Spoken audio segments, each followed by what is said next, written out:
Muy buenas noches otra vez. Hoy vamos a hacer un pequeño repaso a grandes rasgos de lo que es la muñeca normal.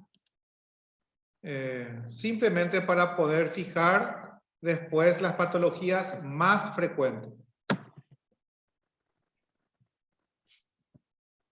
Entonces, vamos a acordarnos que participan el hueso, el extremo inferior del radio y del cúbito, que hay una línea proximal de 4 huesos, que es el pisiforme, el piramidal, el semilunar, el escafoide. Parece que hay otros que quieren entrar.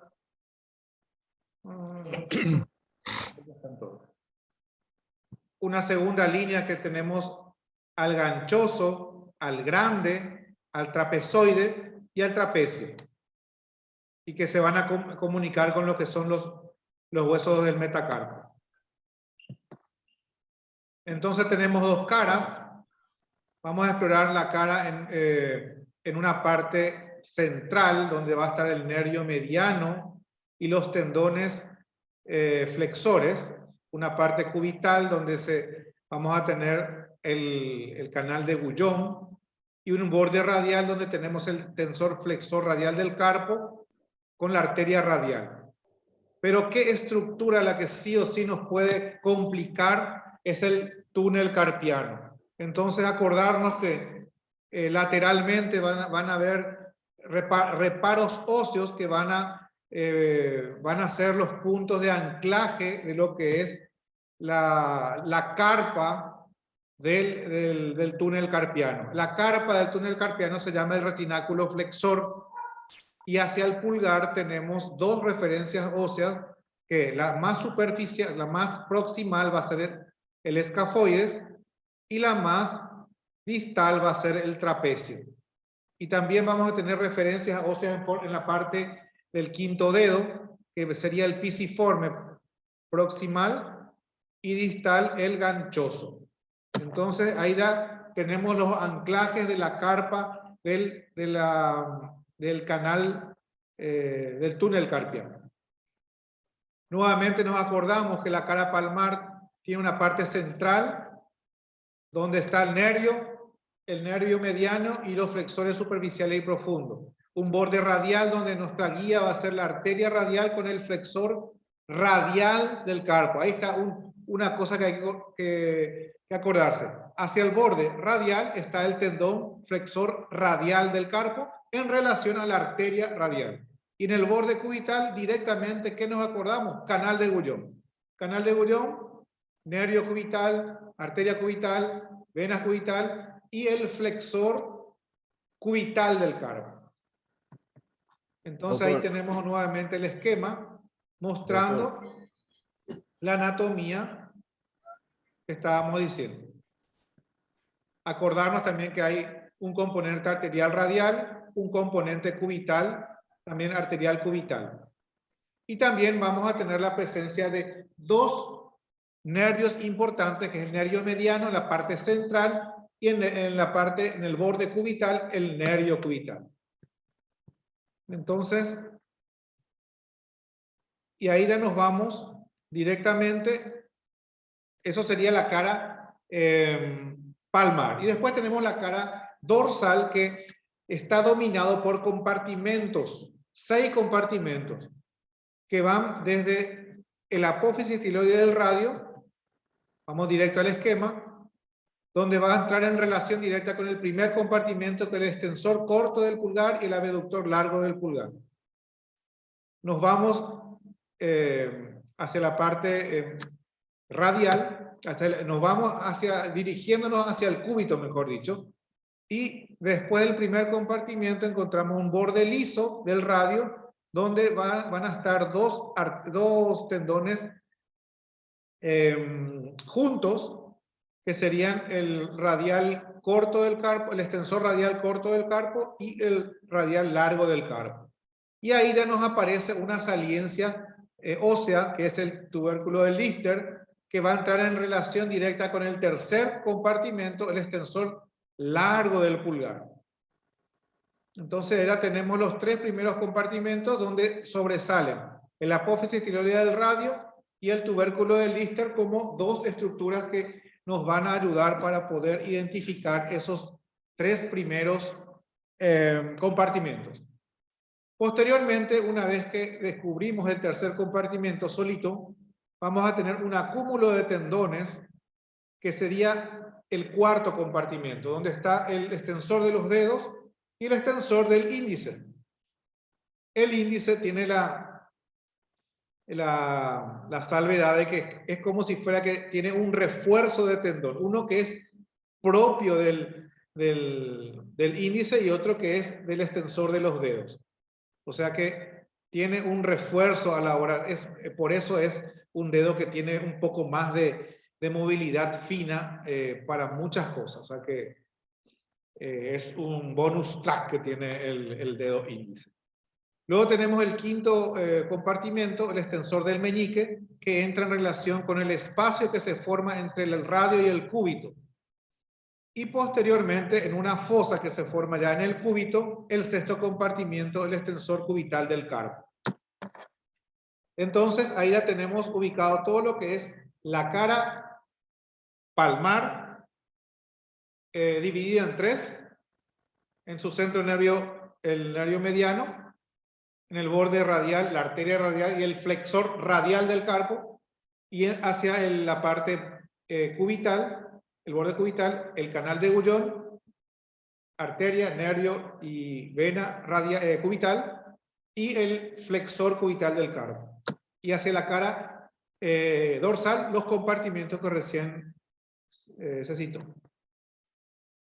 Bueno, y en la exploración, ya sabemos, vamos a buscar la parte central primero, buscando justamente la cara anterior. Se buscan los reparos óseos. En este caso, como estamos en la parte central, nuestros reparos óseos van a ser el escafoides en la parte lateral y el semilunar medialmente. Entonces, van a ser nuestros reparos, acordarnos del semilunar, que va a ser nuestro reparo para buscar la parte central, y nuestra referencia al escafoides también.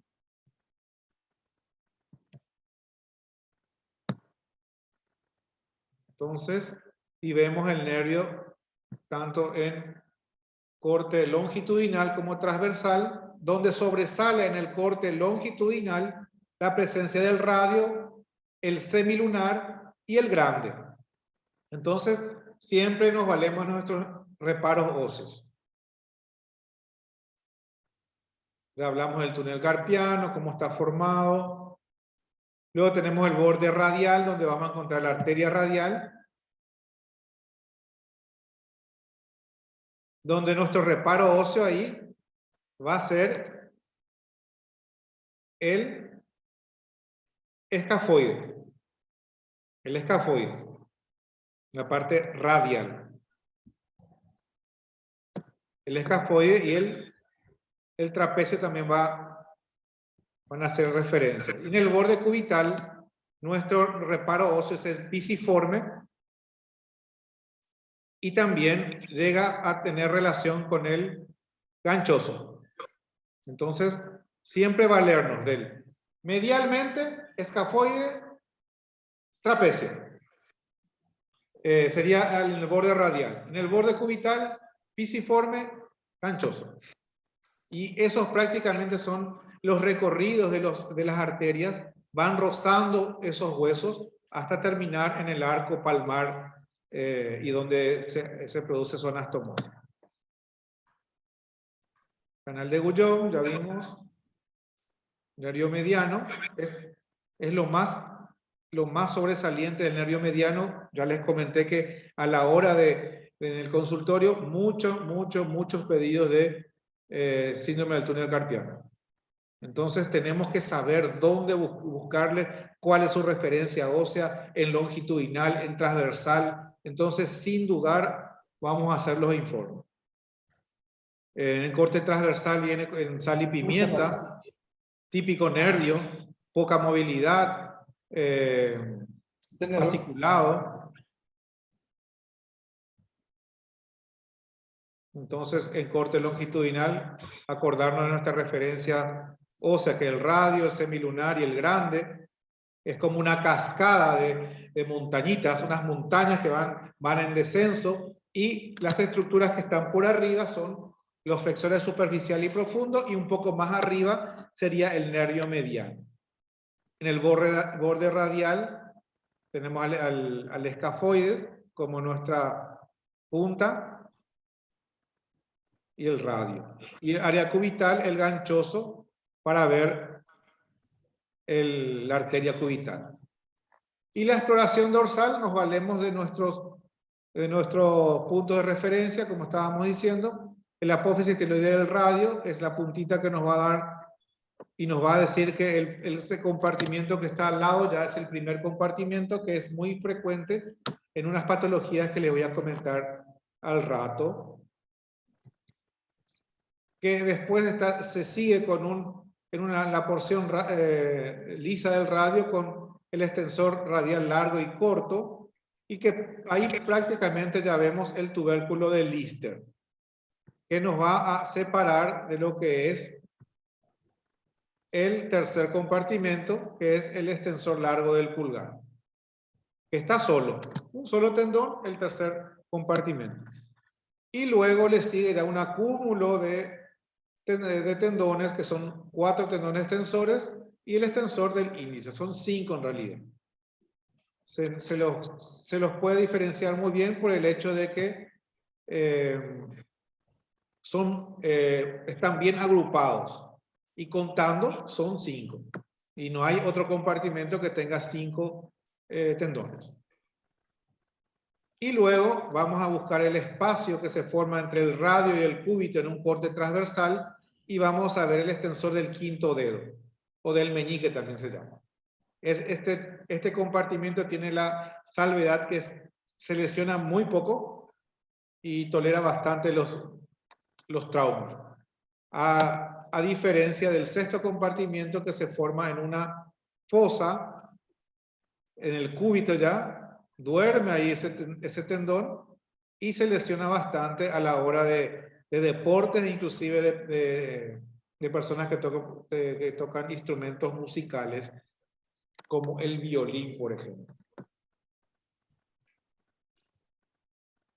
Y luego en la cara interna vamos a encontrar el fibrocartílago triangular, el tendón extensor cubital del carpo y el ligamento radial del carpo y palmar. Acordarnos que también hay un menisco homólogo por un lado y el fibrocartílago por otro. Entonces son dos cosas diferentes. El menisco homólogo es una prolongación del disco articular, y el fibrocartílago es ya otra imagen triangular que va en relación al cúbito. Hay un menisco por un lado y por otro lado el fibrocartílago. Entonces, para tener en cuenta, son dos estructuras diferentes. Por eso se llama complejo del fibrocartílago. Y acá vemos justamente la parte triangular, pequeñita, y aquí está el menisco homólogo. Bueno, entonces, esto para, como se dice, calentar motores y tratar de rememorar, porque ahora va a empezar nuestra clase de patologías. ¿Alguna pregunta hasta aquí para tratar de seguir, o empezamos directo? Hasta aquí todo bien.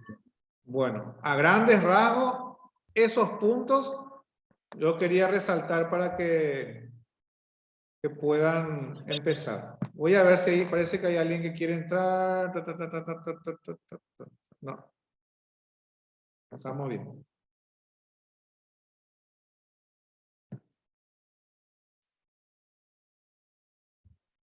Bueno, patologías a estudiar. Vamos a hablar de las más frecuentes, de las que prontamente vamos a poder discriminar en nuestro consultorio, y no vamos a enviarle no, este estudio yo no hago, envíale nomás que haga aquel, que está. No, nosotros ya somos capaces ya de enfrentarnos a una muñeca. Vamos a encontrar patologías tendinosas, así como en varias otras articulaciones, en hombro, en codo. Ya vimos muchas lesiones tendinosas. Acá también hay, porque pasan tanto tendones en la cara palmar como en la cara dorsal. Acordarnos que aparte de estos tendones que pasan por la muñeca, tienen una salvedad de que tienen vainas tendinosas.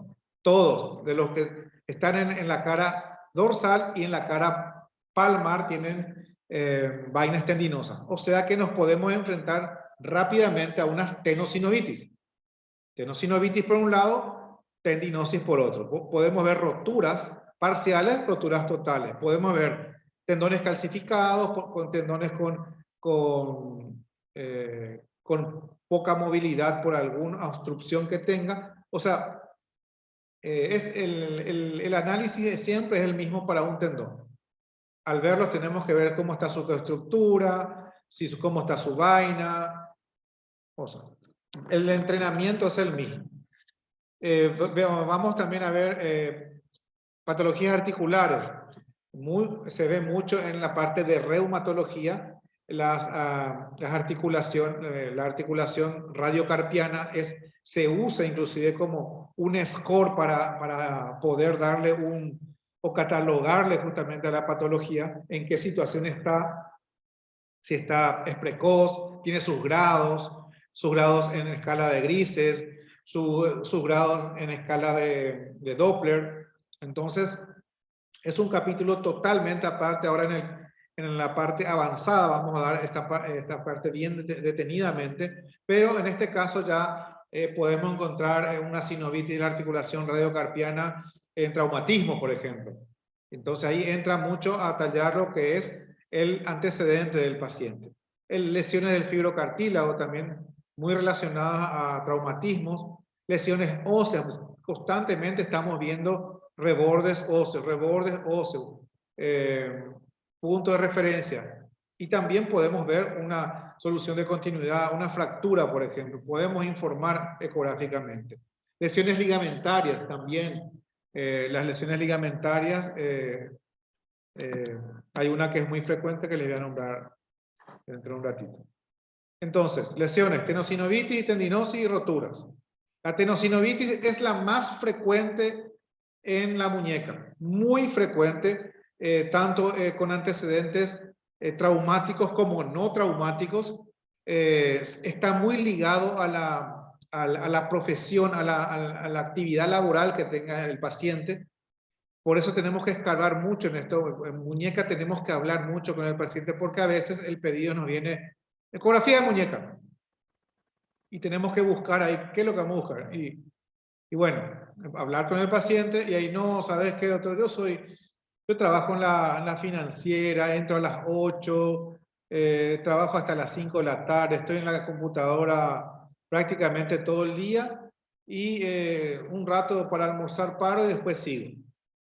¿Y qué te trae acá? Y bueno, lo que pasa es que me duele aquí muestra así la cara dorsal de la muñeca y a ver, mostrame dónde. Y te muestra exactamente con el dedo generalmente el compartimiento que está sufriendo. Entonces, normalmente te muestra a nivel del cuarto, si no te dice, no, hacia este lado, acá, hacia aquí, la parte, bueno, había sido, te está mostrando el sexto compartimento. Otros te dicen cuando te muestran el primer compartimento. Generalmente el paciente inconscientemente ya te está mostrando anatómicamente dónde es el problema. Entonces, lo nuestro ya es un mero cumplimiento generalmente. Vemos y notamos realmente que hay una vaina tendinosa distendida, a veces generalmente anecoica, a veces hipoecoica cuando denota un proceso un poco más crónico. Y se relaciona con los ejercicios repetitivos de flexión y extensión. Entonces, pueden ser de repente es el ejemplo más típico que a mí particularmente me llega al consultorio son los oficinistas. Pero también están los que hacen pesas, los que andan mucho en moto, también son que el hecho de estar haciendo muchas maniobras de flexión y extensión le crean problemas. A veces odontólogos que trabajan en mala posición también, hay muchos.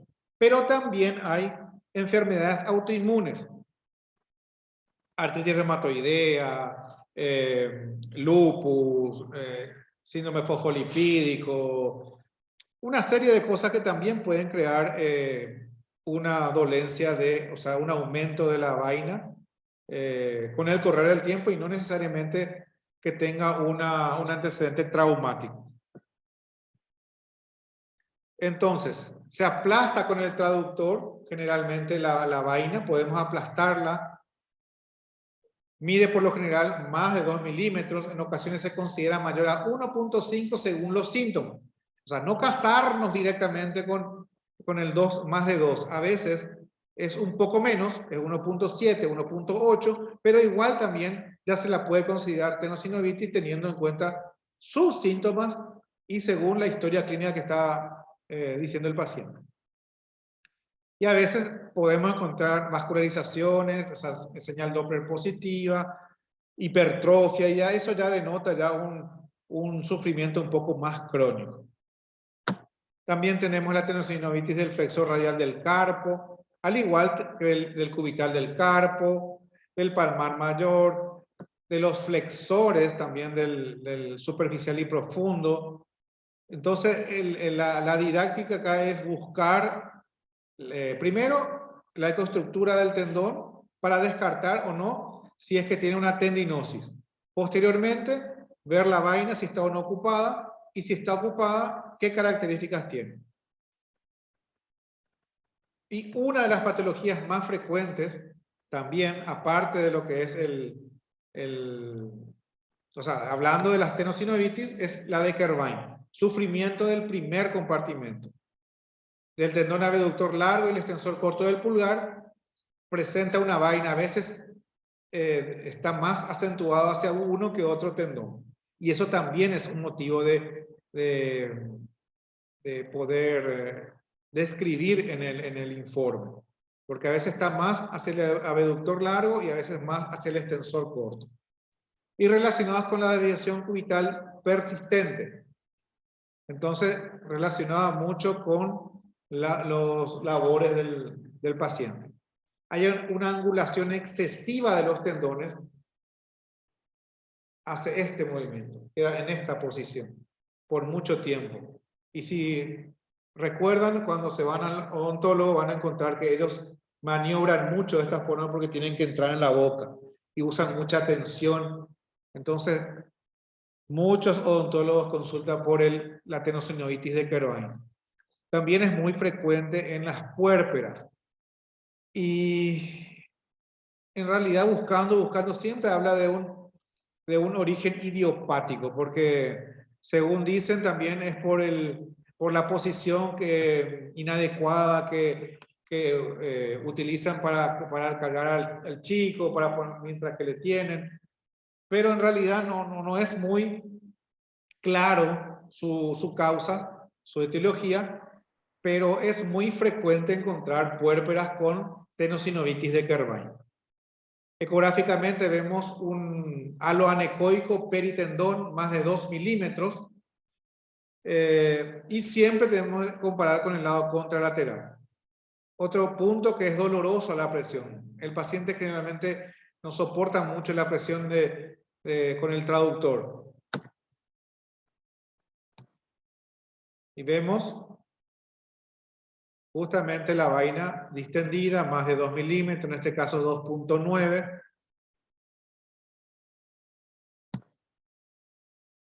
A veces puede ser 3, 3.5, a veces está muy distendido.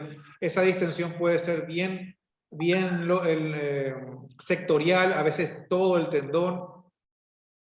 Acá, por ejemplo, es un corte longitudinal mostrando bien, es un tramo bastante largo con la vaina distendida, ocupada. Y a veces podemos encontrar también señal Doppler positiva en el caso de que sea ya una atenosinovitis crónica. Cuando también es muy recurrente esta patología en algunos pacientes, puede presentar fibrosis, o sea, líneas ecogénicas dentro de la vaina. Entonces, para tener en cuenta, pueden encontrarse calcificaciones, fibrosis, microroturas, hipertrofia sinovial, señal Doppler positiva. Ocupación que vemos, el entrenamiento es el mismo que hacemos cuando vemos una bursa ocupada, o sea que cuando estamos frente a una bursitis. La misma cosa. En ese sentido, también son más importantes las características que ofrece esa ocupación en la vaina y las características que tiene esa ocupación en la bursa, más que la cantidad de líquido que tiene. Bueno, después tenemos un síndrome de intersección. No sé si alguna vez escucharon. Cuando el segundo compartimento formado por el extensor radial corto y largo se fricciona con el primero, formado por el aductor largo y el extensor corto del plural. Se produce dolor y crepitación. Hay un punto que es posterior a lo que es la línea donde revisamos los compartimentos, ya entrando en la mano, un poquitito entrando en la mano, hay un cruzamiento justamente de estos tendones, de estos compartimentos. Y aquí tenemos un primer cruzamiento. Acá tenemos el paso de los radial corto y largo, que se cruza con el primero. Un poquito arriba sería más o menos en el tercio distal del antebrazo, cuando prácticamente está entrando ya a lo que es el lugar de donde nosotros le exploramos, que sería el borde inferior del canal, el borde superior del canal del túnel carpiano. Entonces ahí hay un cruzamiento del segundo sobre el primero, y se puede generar un primer síndrome de intersección, y hay un segundo síndrome de intersección que es cuando ya en la mano prácticamente, entrando en la mano, que es el tercero cruza sobre el segundo. Perdón, aquí el primero cruza sobre el segundo, que es el síndrome de intersección proximal, y el tercero también cruza sobre el segundo, que es el síndrome de intersección distal. Son dos situaciones que tenemos que poder detectar, pero esto está prácticamente, uno está proximal y el otro está más distal. Y para eso tenemos que hacer el seguimiento de los tendones. Puede ser del primer compartimento, nos entramos un poquito más hacia el antebrazo y vamos a ver su rozamiento con el segundo compartimento. Y la misma cosa, nos posicionamos sobre el tercero, nos vamos entrando un poquito más hacia la mano y vamos a ver que cruza sobre el segundo, y también puede haber un rozamiento ahí. Y lo que pasa en ese sentido es que sus vainas empiezan a distender, prácticamente una atenosinovitis doble, y a eso se le llama peritendinitis. Todavía queda la peritendinitis para el síndrome de intersección. Entonces, vamos a ver un rozamiento a esos niveles, y es muy doloroso. Entonces, poco frecuente es el proximal, pero hay que nombrarlo. Y es muy frecuente en remeros, gente que alza pesa o en forma teniendo en cuenta su labor. Y la clínica es muy frecuente, o sea, muy parecida a la de Kervine. El dolor que presenta en la parte más radial, que puede ir desde el tercio distal del antebrazo, ya entrando en la muñeca hacia lo que es el escafoides. Entonces, para tener en cuenta. Pero a la hora de la exploración, vamos a ver el sufrimiento en el lugar del cruzamiento. Es puntual el dolor en el lugar de la intersección.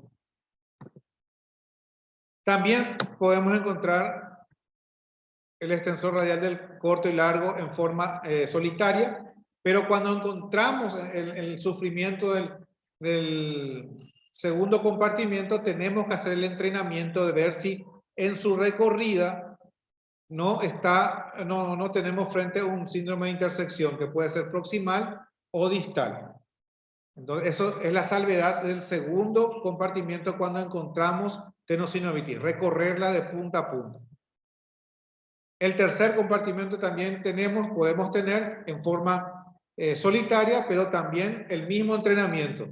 Si veo un tenosinovitis en el tercer compartimento, recorrerla en toda su extensión y más otra vez cuando hace su paso sobre el segundo compartimento, ya entrando en la mano. Porque podemos estar sobre un síndrome de intersección distal.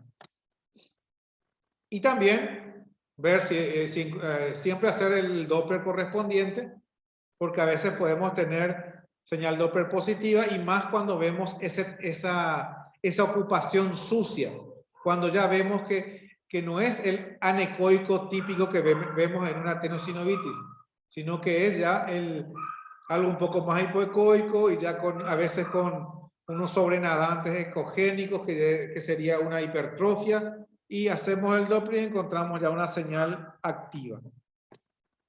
El cuarto compartimento, muy frecuente, ya le estaba adelantando, y más en la gente que teclea bastante, más de 4 a 6 horas por día, son frecuentes las lesiones del cuarto compartimento.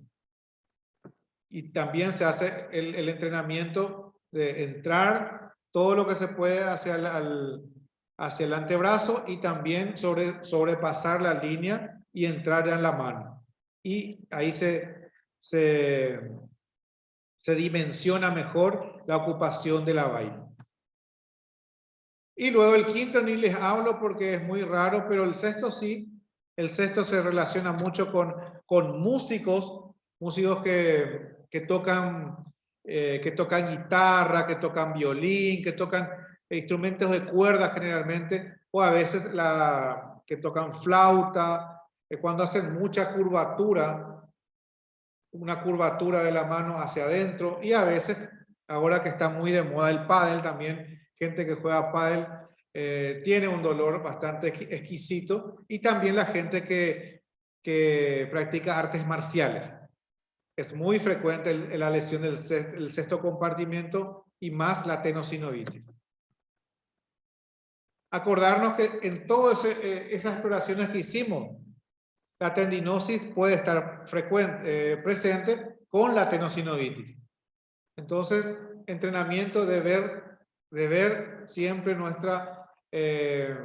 en corte longitudinal, se va a apreciar mejor a veces, que tenga anisotropía, que sea de aspecto fibrilar, ecogénico, todo eso que estábamos insistiendo en todas las articulaciones, como hombro, codo. Bueno, la misma cosa acá.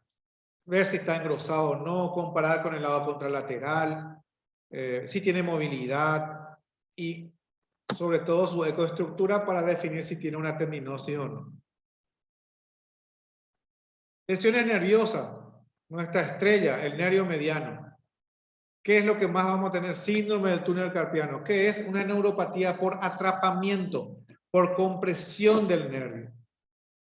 Puede verse a tenosinovitis de los flexores, o sea que cuando encontramos una tenosinovitis de los flexores, de tan grande que es esa tenosinovitis, puede comprimir el nervio y hacer que haya un atrapamiento. Deformidades anatómicas, una hipertrofia muscular también puede crear. Osteofitos, quistes sinoviales, personas obesas ya desde un índice de masa corporal desde creo que se llama sobrepeso leve, sobrepeso grave. Bueno, a partir de ahí ya hay una mayor, un mayor componente del tejido celular subcutáneo que puede comprimir indirectamente toda la zona. Y a veces es muy frecuente encontrar en personas que son, aparte de ser obesas, su altura no es bastante. Por decir, mujer de 1,5 metros y tiene 90 kilos. Y uno ve así el miembro superior totalmente así bien tenso. Y esa tensión que crea justamente la presencia del tejido graso también influye a la hora de la patología del nervio mediano, del atrapamiento que pueda tener. Tiene un síntoma muy característico que la persona durmiendo plácidamente a las 2 de la mañana se despierta y con un hormigueo tremendo del lado afecto que llega, que es más frecuente en los primeros 3 dedos, en principio, el primero, el segundo y el tercero, inclusive en algunas variantes anatómicas llega a afectar el cuarto dedo. Entonces, encontramos el hormigueo, tumefacción de las manos, debilidad, parestesia. Es una situación bastante triste para el que refiere eso, por el sentido que no le deja a veces dormir corridamente, y otras personas que tienen más sintomatología, inclusive durante todo el día tienen esta afección, y de repente manejando y apoyando simplemente la muñeca sobre el volante ya le crea una situación de hormigueo. Hay unos signos que se usan para detectar rápidamente, signos que también podemos usar en el consultorio. El signo de Tinel es la percusión del nervio mediano. Podemos golpear inclusive con nuestro dedo así y va a sentir como si fuera que le corre electricidad y queda una parestesia a ese nivel. Como un hormigueo, queda latente un hormigueo. Y el signo de Fallen, flexión máxima por más de 1 minuto, que también podemos pedirle antes de hacer el estudio, y a veces ya con eso ya se hace presente el hormigueo en el lado afecto. Y también se van a dar cuenta que cuando hay ya un engrosamiento del nervio y nosotros simplemente estamos apoyando el traductor haciendo nuestro estudio, vamos a poder corroborar que o el paciente ya le está diciendo, doctor, se me está durmiendo en los dedos, por el simple hecho de que nosotros colocamos el traductor encima. Entonces son todas cosas que tenemos que usar para poder llegar a construir nuestra historia clínica, hablar con el paciente hace cuánto tiene, en qué situación le aparece, y todo sirve, todo sirve. Y ecográficamente vemos el patrón fascicular caracterizado por la imagen típica de sal y pimienta, y se considera un nervio patológico más de 10 milímetros de diámetro y más de 2.5 de espesor. El retináculo flexor mide 0,8. Les pongo como referencia porque no todas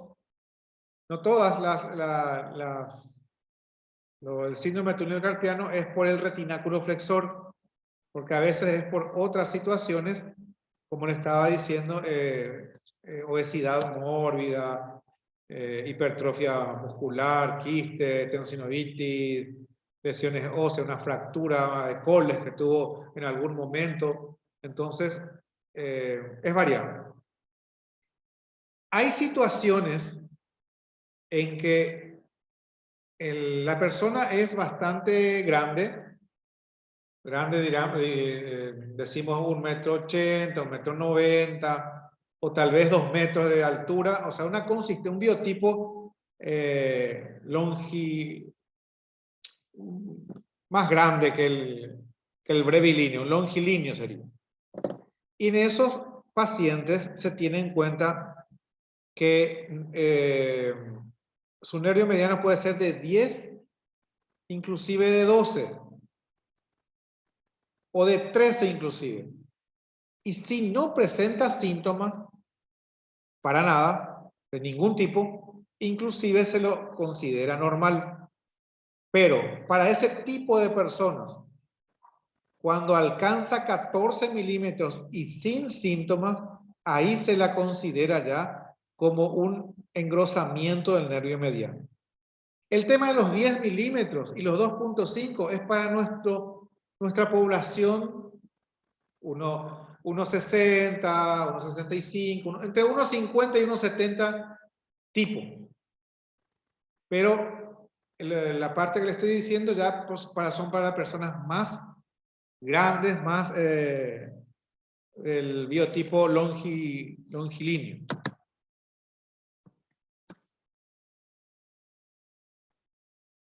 También tenemos acá, como muestra el corte transversal, la imagen de sal y pimienta, una zona ecogénica que la rodea, que es el perineurio. No tiene mucha movilidad. El tendón prácticamente, el nervio se mueve porque los tendones flexores la mueven. Muy poco movimiento tiene. Entonces, es otra característica que nos va a ayudar a poder determinar la presencia del nervio. Y aparte, como usando nuestros reparos óseos del radio, el semilunar y el grande, una vez que vemos esa cascada, sabemos que tenemos el tendón superficial, el profundo, y por encima al nervio mediano. Quería mostrarle la compresión del nervio mediano debido a un lipoma. Esta es una señora de 50 años que presenta un lipoma en la cara anterior de la muñeca. Al comienzo no le molestaba, era pequeño, nunca consultó por el bultito que tenía, pero después empezó a crecer y empezó a comprimir el nervio. Y ahí vemos el nervio en un corte longitudinal que está engrosado. A simple vista ya vemos, uno cuando empieza a hacer mucho esta parte, ya a simple vista ya puede notar que hay un engrosamiento del nervio porque entra, se ve más ancho al relacionarlo con los tendones flexores superficiales y profundos, y ahí vemos el lipoma y lo comprime. Y acá lo vemos en el corte transversal, y a la hora de medir el diámetro, ¿cuánto mide? 16 milímetros cuadrados. Es totalmente engrosado, desplazado, ya pierde la anatomía normal, ya no está más, en el caso de este, ya no está más en la parte central, ya está un poco desplazado hacia el borde cubital. Entonces, tener en cuenta que las compresiones del nervio pueden ser variadas, de diferentes tipos. En este caso, por un lipoma que comprime al nervio. A veces vemos el nervio que está bifurcado, porque vamos a empezar. Nosotros tenemos que hacer la medición del nervio dentro del canal del túnel carpiano. Entonces, acordarnos de nuestros reparos óseos. El escafoide por un lado, en la parte de hacia el pulgar. El pisiforme hacia el lado cubital. Entonces, trazando una línea, nos colocamos encima y vamos a ver el nervio mediano en el túnel carpiano. Y ahí hacemos la medición en transversal, teniendo en cuenta todo su diámetro. Pero a veces ese nervio, a ese nivel, lo encontramos bifurcado. Quiere decir, como un cañón de escopeta, o a veces uno más grande y otro más chico. Y a veces son iguales, pero siempre tratar de identificar el patrón fascicular que tiene. Y ahí se hacen las mediciones por separado. Se mide un nervio y se mide el otro nervio. Y se hace la sumatoria de ambos. Y ahí, si tiene síntomas y da mayor a 12, es un engrosamiento del nervio mediano, poner la salvedad bífido en el canal, en el túnel. Posteriormente, hacemos la medición en longitudinal. Y de ahí nos desplazamos hacia arriba, sería hacia el antebrazo, ya saliendo de lo que es el túnel, y nos desplazamos 1 centímetro más o menos, y sería lo que es el pretúnel. Una de las marcas que tenemos en el pretúnel es el músculo pronador cuadrado, que es un músculo que tiene la forma de un cuadrado y es una guía también para medir el nervio a ese nivel, como pretúnel. Y posteriormente nos ubicamos nuevamente a nivel de lo que es el túnel, identificando nuestro nervio, y nos vamos en corte longitudinal sobrepasando el borde distal de nuestro túnel carpiano, que es la referencia ósea, es el trapecio hacia el pulgar y el ganchoso hacia el borde cubital. Sobrepasamos esa línea y ahí hacemos la medición del nervio mediano post-túnel. Entonces, ese entrenamiento tenemos que hacer porque a la hora de valorar eso, el traumatólogo le va a servir pero muchísimo que nosotros le digamos cómo está antes en el túnel y después del túnel. Acá hay esta imagen es mostrando lo que es pretúnel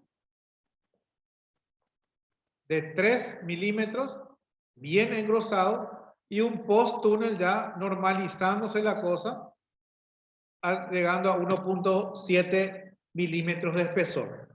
Entonces, lo ideal sería que viene bajando el nervio mediano del antebrazo, entra en lo que es la muñeca hasta el post-túnel. En todo ese trayecto lo normal es de 1.8,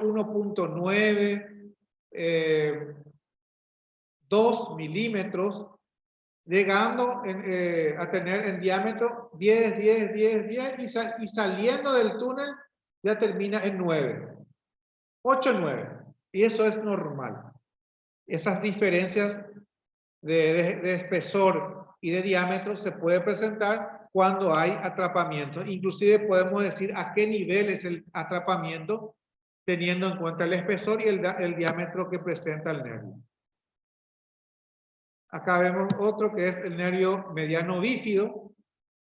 Parece un satélite que tiene aquí. Está el nervio, como yo le llamo, N1, N2. Y le hago las mediciones por separado.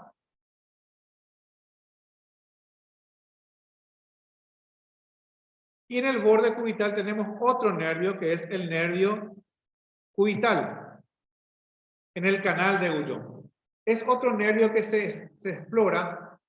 Y en este caso, el diámetro que tiene el nervio, que es este, que está acá en relación a la arteria cubital, no debe sobrepasar 5 milímetros. Es más pequeño en diámetro que el nervio mediano. Entonces, se considera por encima de 5 milímetros, 6, 7, 8, a veces 9 milímetros de engrosado, o sea, de diámetro, y ya se lo considera engrosado cuando encontramos eso. Y acá también puede presentarse por un aneurisma de la arteria cubital, una deformidad del pisiforme, puede haber una hipertrofia o una tenosinovitis del flexor cubital del carpo, puede haber un quiste sinovial, un artrosinovial que esté comprimiendo el nervio. Es variado también. El entrenamiento que tenemos que hacer es, si en el canal de Guyon el nervio cubital mide 5 milímetros, ok, a nivel del canal, del canal de Guyon, el nervio está normal. Pero si encontramos por encima de 5 milímetros, 6, 7, 8, 9, ya estamos hablando de un engrosamiento del nervio cubital a nivel de la muñeca, del canal de Guyon. Porque acuérdense que en el engrosamiento del nervio también se puede dar en el canal cubital. Acá hay un quiste que afecta justamente al nervio cubital. Y aquí hay otro, también un quiste artrosinovial que afecta a la zona con un aplastamiento del nervio y un engrosamiento del mismo. Acá está ese quiste mostrando justamente al nervio que está por debajo que le hace una compresión. Entonces, mucha anatomía, sí, hay que familiarizarse con lo que está pasando, pero yo no le estoy hablando muy finamente, sino bien en forma general para que se entienda, para que no tenga miedo para hacer este tipo de estudios. Fracturas, también vamos a ver, hablamos, fractura del escafoide, del pisiforme, del radio, podemos enfrentar, porque a veces el colega piensa que es una tenosinovitis, pero no le preguntó y tampoco el paciente le dijo que se cayó hace 2 semanas se cayó y tuvo un golpe, pero no le hizo caso.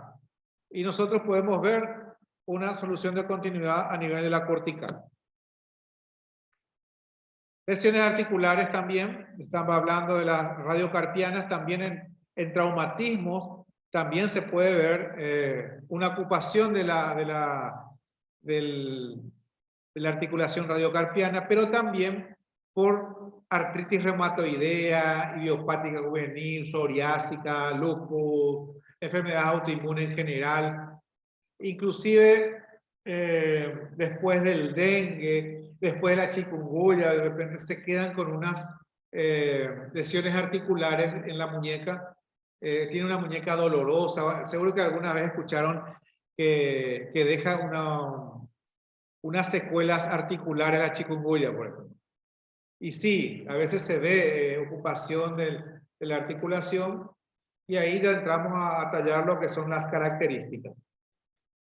Entonces hay un desplazamiento del plano brazo, ya que en la normalidad la articulación radiocarpiana tiene que estar ocupada por un colchoncito graso que la va a componer. Pero a veces encontramos una imagen anecoica homogénea, heterogénea, cono sin hipertrofia y a veces cono sin señal.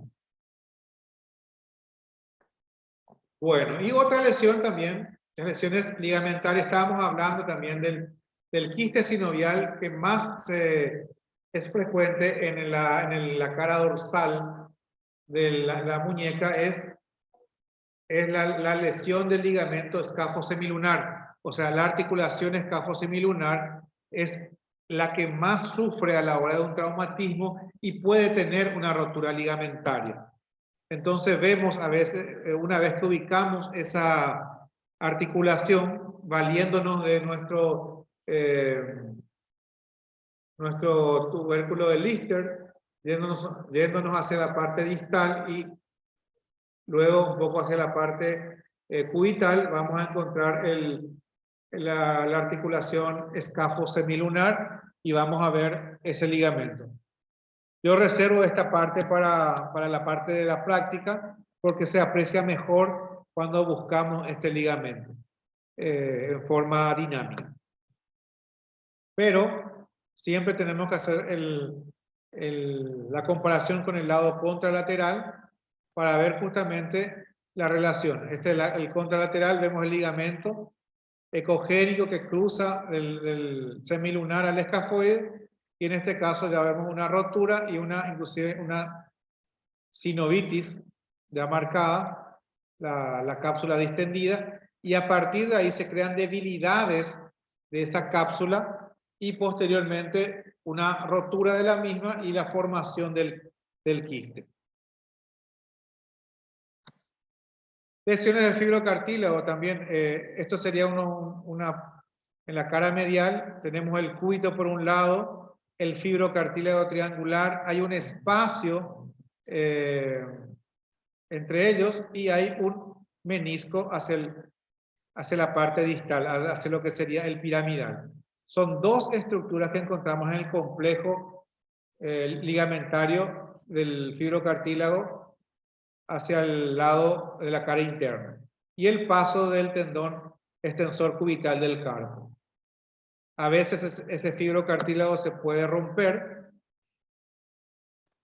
y vamos a ver cómo separados, como fracturado, con una imagen en transversal generalmente en la fractura. Entonces, y ver también el menisco homólogo, que es también un colchoncito ecogénico también, que también puede presentar una pequeña lesión, o sea, o fractura o ruptura parcial o ruptura total. Vemos también los espacios del extensor cubital del carpo. Podemos estar frente a una tenosinovitis también que cause un dolor en esa zona y que no necesariamente sea la lesión del fibrocartílago. También es una parte que en la práctica se aprecia mejor la valoración del fibrocartílago. Quistes, ya hablamos de los quistes, pseudoquistes o tumoraciones benignas de la cápsula articular o de la vaina sinovial. La pared del ganglión es lisa, fibrosa y grosor variable y nace de la articulación más frecuentemente de la escafo semilunar. Causa más frecuente los traumatismos. Vemos, es la típica imagen del paciente cuando llega al consultorio. Puede ser bastante bien notoria y a veces tiene que hacer una flexión y extensión para que se pueda apreciar mejor.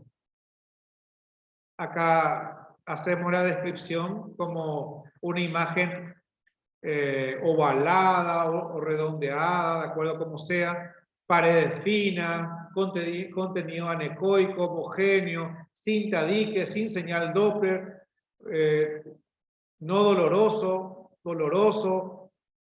si tiene movilidad o no, y si se relaciona o no con alguna articulación, porque a veces siguiendo podemos llegar inclusive hasta la raíz del quiste artrosinovial. Pero a veces tenemos quistes tenosinoviales, ya que se desprenden de la vaina sinovial. Entonces hay dos tipos de quiste, un quiste artrosinovial y un tenosinovial. Y en ese sentido, hacerle el seguimiento y buscar por todos lados, corte longitudinal, transversal, a ver si tiene relación con el tendón, o sea, con la vaina, o si tiene relación con una articulación. Otra vez mostrando las características del quiste. En este caso, se desprende de la articulación cúbito-piramidal, una imagen quística. Y aquí, por ejemplo, un quiste relacionado con el radio y el semilunar. Y vemos la salida del quiste. O sea que siempre tiene un origen el quiste, que puede ser de la vaina o directamente de una articulación.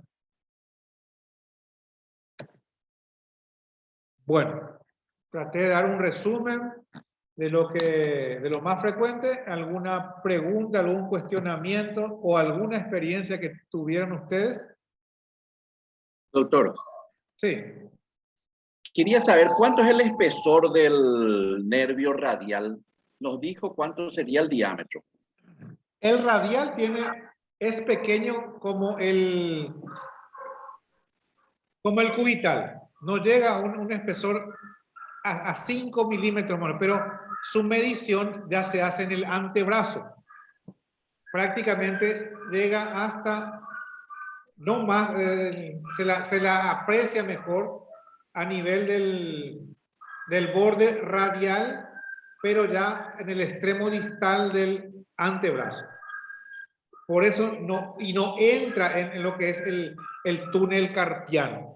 O sea, si nosotros hablamos de túnel carpiano, hablamos de dos nervios.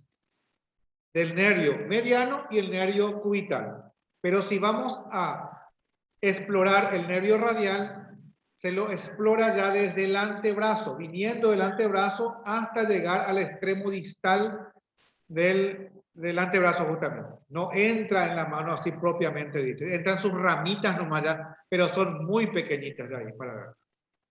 ¿Y el espesor de la cubital? El cubital, 5 milímetros cuadrados. En la muñeca. 10 milímetros cuadrados. ¿Del diámetro o del espesor? El espesor es 1.5 más o menos de espesor. Y de diámetro llega a 5 milímetros. Sí. Eso serían las salvedades. Después, a partir de ahí, si vemos un engrosamiento, tanto en corte longitudinal como en transversal, ya tenemos que buscar la causa. Y las causas son generalmente compresiones. Son compresiones que tenemos. Y ahí puede ser aneurisma, quiste sinovial, artosinovial, quiste tenosinovial, una tenosinovitis, una hipertrofia muscular. Varía eso. Bueno. A ver. ¿Alguna otra pregunta? Porque esto es muy apasionante la muñeca porque se pueden ver bastantes cosas podemos ver. Pero al menos esto es una síntesis de lo que más nos vamos a enfrentar en un consultorio.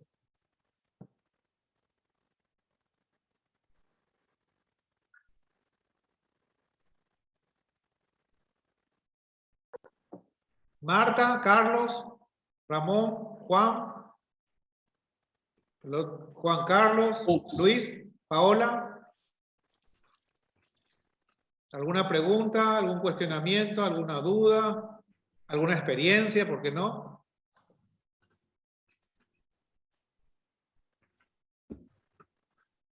¿Qué les pareció las clases normal, la patológica? Vamos a ver en la práctica, ¿verdad? Vamos a prepararnos. ¿Quedó algo más esta clase? Sí. ¿Se limpió un poco más esa primera clase de lo normal? ¿Cómo tenemos que enfrentarnos? Mirar de a poco, tranquilo, siempre con el lado contralateral, comparar, reparos óseos y más reparos óseos, lo que nos va... Es la clave de muñecas, son reparos óseos. Y no tener miedo. Están todos, uno encontramos y vamos a encontrar el resto. Encontramos la apófisis estiloide del radio, encontramos el escafoide, le encontramos el pisiforme, encontramos el ganchoso. Armamos nuestra carpa. Armemos primero nuestra carpa. Y vamos a encontrar todos los reparos de la cara palmar. Armemos nuestra estrategia para la cara dorsal. Apófisis estiloide del radio, tubérculo de Lister. Y vamos a encontrar todos los compartimentos de punta a punta.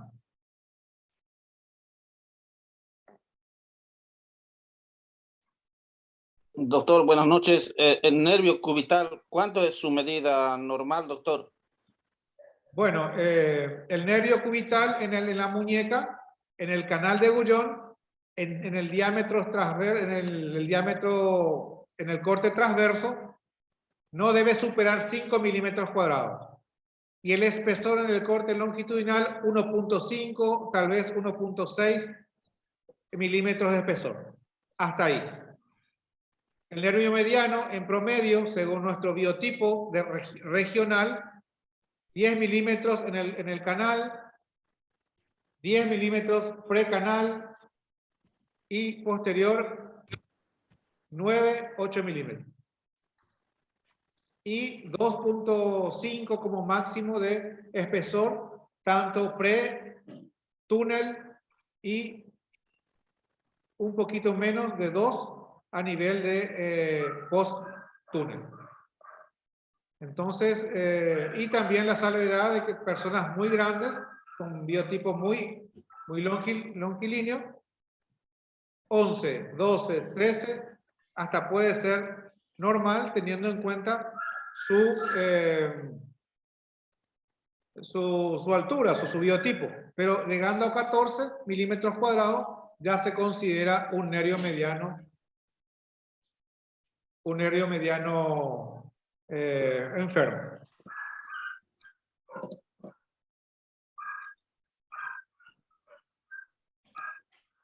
¿Alguna otra pregunta? Carlos Riquelme, Juan Marcheto, Laura, Luis, Paola, Ramón. Todo bien, profe, gracias. O sea, Todo veremos la... bien. Bien explicado. Ahora falta practicar. Ok. Yo les voy a enviar en el transcurso del día de mañana un cuestionario de lo que es la muñeca normal y la muñeca patológica, tratando de que se fijen las cosas que tienen que saber, tanto de la normalidad como de las patológicas. Y aparte un modelo de informe de la cara palmar y de la cara dorsal. Y a partir de ahí va a ser una forma sistemática de poder explorar, teniendo en cuenta el modelo de informe que le voy a enviar. Muy bien. Está bien, profe, gracias.